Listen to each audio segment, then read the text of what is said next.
Hello, hello, Michelle. How's everything? Good. How are you? Awesome. Happy to be here on the mic with you. And we are on YouTube today. So That's our right. listeners should check that out. If you want to see us recording today, see our faces, see our gestures. It's another way to learn. So we highly recommend you guys go check it out on YouTube and hit subscribe to that channel, to our All Ears English channel, right, Michelle?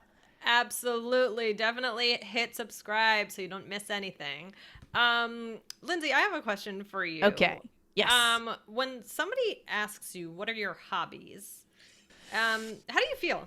To be honest, I feel a little bit of self judgment and Mm-hmm. pressure when I get that question because I immediately think, okay, let's see. What do? I like to go hiking. Is that really a hobby? I like to go to breweries and Mm, drink beer. Is that a hobby?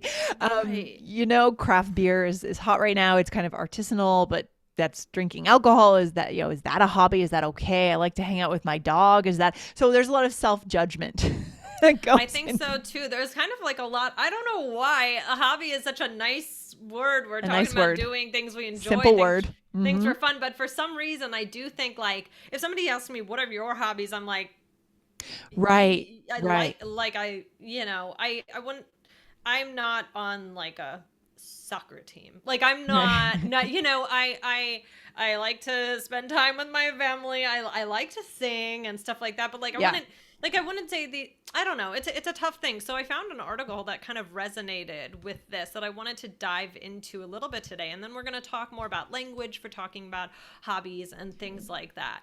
Awesome. I love that. Let's get So into this. It's a good one. yeah. I've felt that before, that awkwardness when someone asks about my hobbies, but then I've never really thought through this before. And I bet our listeners are excited to think about this too in the context of what it means for them, their interests, their hobbies, what they do with their day and their lives. Right? Yeah, exactly. So I found an interesting article, and this is from HuffPost.com. So it's called It's Okay Not to Have Hobbies. Mm-hmm. Mental health experts break down the pressure around hobbies today and offer advice for finding enjoyment outside restrictive definitions. So this Yeah. is kind of also a language thing as well, this restrictive definition. So this is from Caroline Bologna, if I pronounced it right, I'm sorry, or wrong, I'm sorry.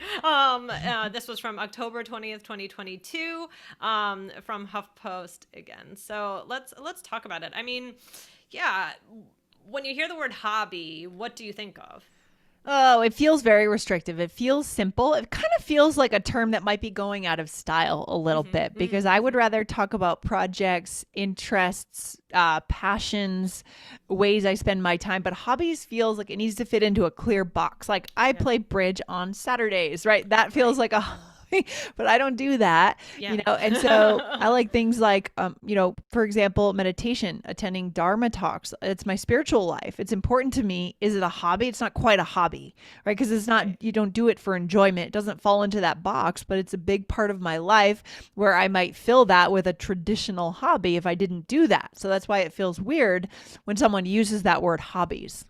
Yeah, so to dissect this word hobby is kind of very interesting, and that's part of what we're going to be doing today. I mean, yeah, I feel like it's pressure to put time into say put like to say that I put a lot of time into something, but again, I don't know that I have any traditional hobbies right now. Like I feel like I'm just trying to get through the day, and I don't, like the stuff I do on the weekend, if it's a hobby, if it's not a hobby, I don't know. Like And yeah, it's a good point. And what about the stuff that you are interested in and passionate about, but we only get to do it yeah. sometimes. So maybe it wouldn't qualify as like a weekly hobby, Right, but right, when you get into it, you love it. Like you have an right. extra bit of energy and you're in that zone of genius when you're doing it. Can you call that a hobby? So it gets weird. It gets weird. Right, it's true. Like, yeah, for me, I would say like singing, performing, that stuff. Right. I love. That's exactly the perfect example, like from my life. But it's not something that I like have a weekly practice for a group I'm in. It almost feels like it's old fashioned, goes back to another time Yeah. when people had more time, I guess, or maybe for younger kids, it could work better than for adults that have chaotic lives like we Mm. do and our Mm-hmm. listeners do. Yeah. Mm-hmm. Mm-hmm. Hmm. Well, I mean, do you have any traditional hobbies, like something that you wish you had time for? Something I wish I had time for. Not really. I feel pretty satisfied. I put a lot of energy into my work, I will say that. And then the rest of my energy, I just want to be outside. I think I pretty much do everything I want to do. I've dropped off with my tennis a little bit because earlier in my life, so much of my energy, emotional energy and physical was put into tennis, competing at the state level, and it was just a lot. So I'm kind of burned out on that. But Yeah. no, we were talking about trying pickleball. Oh. But now I'm thinking, God, I'm so Gen X if I'm gonna go try pickleball now. It's such a wave of, yeah. Well, my dad is like the pickleball boy. Case in point, right? It tends to attract an older audience, I think. But not so much anymore. Now they have Not anymore? celebrity. They had celebrity pickleball. Aubrey, I know, plays pickleball. I feel like Pickleball? Aubrey has a lot of hobbies. She does. Yes, she does a lot of. I think she plays volleyball. Doesn't she do something with dehydrating fruits or something? Maybe it would Something be for- interesting to get her take on this episode.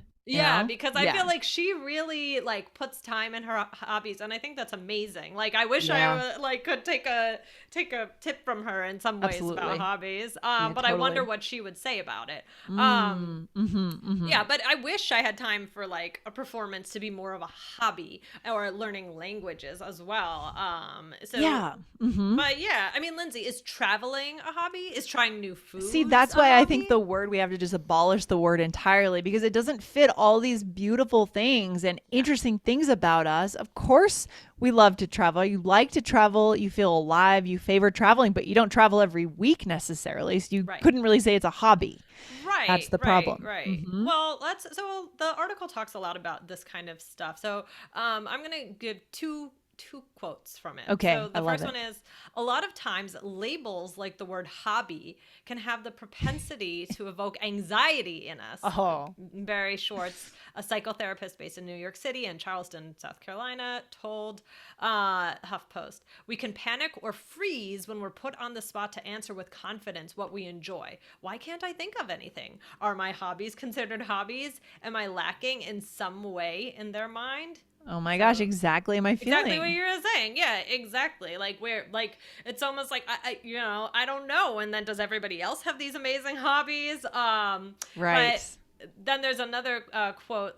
This is by Meg Gitlin. She's a psychotherapist. Lindsay, you want to read this one? Here we go. So she says, I think the traditional concept of a hobby like painting, gardening is great, but it's a luxury for most people. With ever expanding workdays and the demands of day-to-day living, many people do not have the bandwidth to devote time to what's traditionally considered a hobby. Yeah, I agree with that. And I think that's part of the issue. And I think the other part of the issue, Michelle, is that there are all these other things that we love, that we're passionate about, that make us come alive, that we're talented at, that don't fall into that definition. So you feel weird saying them, right? When you're asked about hobby. It's true. And another thing that this article mentioned was how social media can make us like kind of feel pressure to have a hobby, right? Because like we have to have a hobby. People tend to think hobbies are, maybe something that you accomplish, something that you achieve, or maybe even something it talked about like making money from, right? Like having an Etsy or something like that, right? Yeah, exactly. I love it. Oh, man. Okay, where else do we go here with this? This is a great topic, and I'm really excited to hear what our listeners think because when I was living in Japan, I feel like I encountered this question a lot from my students. I think this was in the textbooks somewhere throughout the years in Japan, maybe in other countries in Asia, where that was a conversation starter that you were told to ask. Yeah. But when we talk about it in this context of society here, modern culture, it doesn't quite work. Yeah. Yeah, I agree, right? Like I don't know. I think that people can have a lot of things that might be considered hobbies, but they just might feel funny saying that it's the For word whatever hobby. reason. It's something about that word. But I don't, we shouldn't feel nervous when people ask us about our hobbies. I think we should shouldn't. feel confident and just be like, Totally. yeah, sure, that's a hobby. Like, just like own it as a hobby. Like, travel is a hobby. Cooking is a hobby, right? Like if I like to sometimes cook new things but is it my official hobby? I don't know, but sure, it's a hobby. Like I feel like, we can say that, but there are other ways to talk about it, right?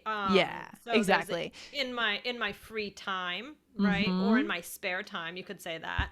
Yeah, so we're going to give you guys some really great ways because the key is what we want you to come away with today is that the moment when you're asked this really matters because it's a moment of connection. And you could do two things. You could close up and say, oh my God, what I like to do, which is meditation, studying Buddhism and drinking beer, they don't feel like legitimate hobbies. So I'm going to close up and I'm going to curl up and I'm not going to feel confident. I'm not going to actually get to know this person. Right? Yes. I honestly, I think you should just say whatever you like to do. Exactly. And, so you could rephrase it as we're doing here, as we're showing our listeners, right, Michelle? Mm-hmm. Right. Love so it. maybe instead of saying hobby, you could say in my free time. So Lindsay, let's do like a little, what would that look like? All right, here we go. So Michelle, what are your hobbies? Oh, well, in my free time, I love to read and try new restaurants. Perfect. So you've reframed the question and then these fit perfectly. Right? Yeah. Trying new restaurants. If you say that's a hobby, it's a little strange because again, it's too constricting, the box of the hobby.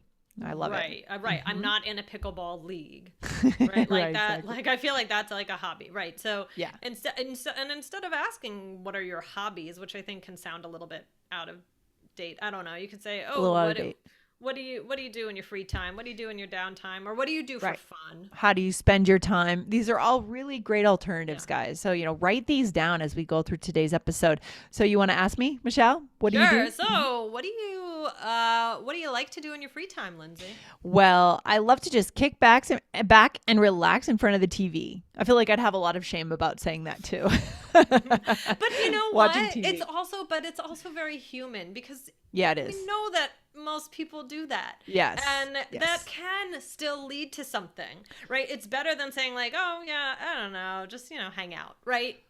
I would say that's going to close that conversation. Oh, for sure. And also we've done an episode. I wish I had the number right now of that episode actually, but we did an episode on how to connect over TV shows and that will open that what shows do you like to watch? Everybody gets into that. Like, again, I mean, we've talked about this idea before. Like, I mean, I'm sure I've brought this up before, but when I would ask my students, like, oh, what did you do over the weekend? And they would just say, like, oh, nothing, just stayed home.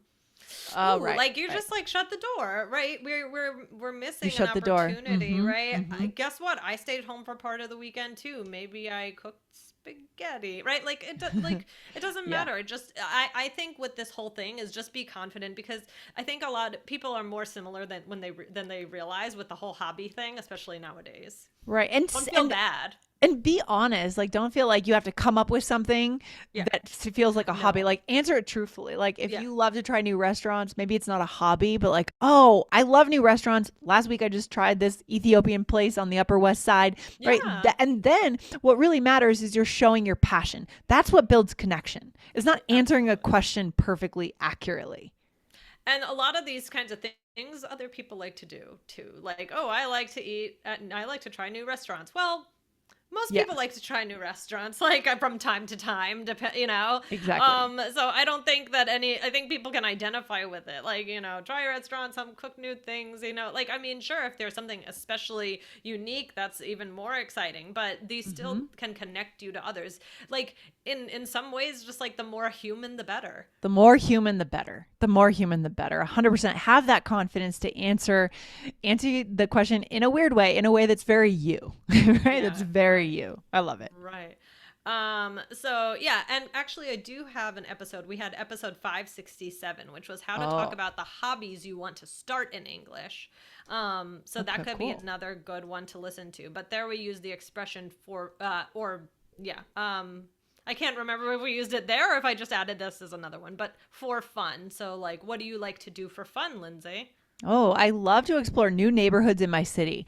Right. Yeah, that's another thing. When I moved to New York, what I would do for fun, I would just walk the streets of New York. And can you call that a hobby? I don't think so traditionally, but you know what? I loved it. Just say something. Just say something that you do when you're not working, right? Exactly. So good. Michelle, do we have a role play for our listeners? Let's do it. Here we go. So we're at a party and we are meeting for the first time and we're just having a casual conversation. All right. So what do you like to do in your free time? Oh, well, for fun, I love checking out new restaurants in my area. Oh, awesome. Have you tried any good ones lately? Yes, I love Cynthia's on 3rd Street. Oh, I have to try that one. Yeah, definitely. Well, what about you? What do you like to do for fun? In my free time, I love checking out new museums. Awesome. Yeah. So that could potentially lead to a better connection than if you searched your mind to find something that felt like a hobby and sort of Yeah. forced it into being your hobby, right? So be Yeah. authentic. Yeah. Let's go through each of these. So, what do you think so I asked you, Michelle, what do you like to do in your free time? Hmm. Great. And you And said, then I said, for fun, I love checking out new restaurants in my area. exactly. And then you said, what about you? What do you like to do for fun? Hmm. Okay. And you said, in my free time, I love checking out new museums. Yeah. And the fact is, I just don't think native speakers use the word hobby that much. So thank Yeah. goodness they don't, right? But Yeah. I do think, again, like I said, it's something that you guys might be learning in your textbooks for Yes. whatever reason. Yes. It's showing up in the textbooks. And that's why we don't teach the textbook. We teach you real English. So drop it now and use these instead. I love it. Yeah, I agree. And I mean, yeah, I think the takeaway is don't freeze up when somebody Yeah. asks you about hobbies. Don't feel like, well, that doesn't count, or, oh, really, all I do is, yeah, sometimes I like to cook. Okay, well, share that, because you never Yeah. know where that's going to lead you. Yes. I think hobby is a little bit overrated as a word. And we have to be honest, it's hard to work, have work your work life, manage your relationships, your family, and have a hobby. It's not always possible to have a No. specific hobby, and that's okay. That's totally okay. Let's get rid of the self-judgment. And again, let's focus on connection. Let's use English to connect, not to judge ourselves or to Yeah, ask the totally. wrong question, which puts people in a box, right? And forces them to come up with an answer that they don't feel good about. So Yeah, good. right. Good Yeah. stuff, Michelle. Guys, if you love our approach to learning English, which is connection, not perfection, then hit follow on this podcast right now. Hit that follow button wherever you're listening, Spotify, Apple Podcasts, Google Podcasts. You got to hit follow. Also go over to YouTube and check it out because we are on YouTube today. All right, Lindsay, thanks so much for hanging out, and yeah, I will see you soon. Great stuff, Michelle. Talk to you soon. All right, bye.